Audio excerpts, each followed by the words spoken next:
ఎందుకు మరి బీజేపీ దీంట్లో ఇన్వాల్వ్ కావట్లేదు? ఏమనంటే ఓన్లీ పేరుకి మాత్రమే వాళ్ళు కంప్లెయింట్ చేస్తే మేము దాని మీద ఇంట్రాగేషన్ చేస్తామని మాట్లాడుతున్నారు. ఎందుకు సీబీఐ విచారణకు పోవట్లేదు? ఎట్లా చూడొచ్చు బీజేపీ పాత్రని ఇందులో?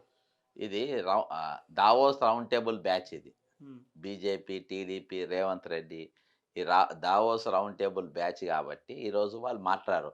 హ్మ్. ఈరోజు కేంద్ర ప్రభుత్వం ఉన్నది చంద్రబాబు నాయుడు సపోర్ట్‌తోని. హ్మ్. చంద్రబాబు నాయుడు, ఇక్కడ రేవంత్ రెడ్డి ఇద్దరు దోస్తులే.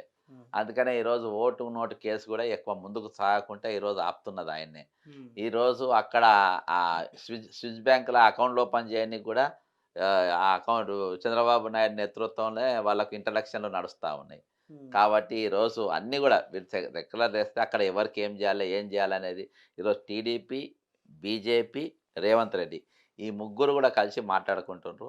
ఇంకోటేందనంటే ఈరోజు ఈ దొంగతనం అంతా గూడా ఢిల్లీకి ఇన్ని రోజులు తెలవదు గానీ ఇప్పుడు పర్ఫెక్ట్‌గా తెలిసిందని ఈరోజు పొద్దుగాల నాకు సమాచారం వచ్చింది. హ్మ్. ముఖ్యమంత్రిని మార్చినా విచిత్రపోవద్దు. హ్మ్. ఈరోజు ఆయన మార్చే అవకాశాలుంటాయంటారా?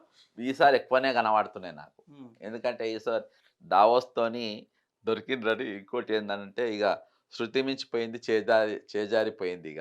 హ్మ్. బొగ్గు దాంతోని బాగా ఎఫెక్ట్ పడ్డది. హ్మ్. జాతీయ స్థాయిలో మేము గూడా దొరికిపోయే పరిస్థితి ఉన్నది గాబట్టి, ఇగ దీన్ని ఉపేక్షించేది లేదని పీసీసీ ప్రెసిడెంట్ గూడా ఉన్నది ఉన్నట్టుగా ఈసారి ఆయన రిపోర్ట్ ఇచ్చినట్టుగా కొంచెం స్పష్టత అయితే బయటికొస్తుంది.